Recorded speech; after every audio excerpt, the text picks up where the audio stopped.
Itatakda po namin hangga't maaga ang susunod na pagdinig na finally haharap na si Apollo Kibuloy. Once matakda namin yung petsa ng susunod na pagdinig kay Apollo Kibuloy dito sa Senado, susulat na ako sa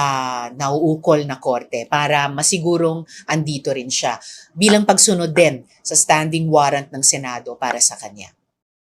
Marami kaming itatanong kay Apollo Kibuloy kung bakit talaga niya ginawa ang lahat ng ito at paano isinet up na yung mga taong ni-recruit niya bilang mga nananampalataya sa kanya at sa kanyang kingdom ay sa halip inabuso niya sa iba't ibang paraan. Yung mga babae, pati yung mga menor de edad, pati yung ibang mga miyembro ng kingdom na mga lalaki pero pinagmalupitan din niya, yung mga pinilit niyang maglimos para pala sustentuhan lang yung kanyang marangyang pamumuhay, yung mga effectively inhuman trafficking niya sa iba't ibang bahagi ng Pilipinas at pati sa ibang mga bansa para ituloy din yung kanyang mga illegal activities.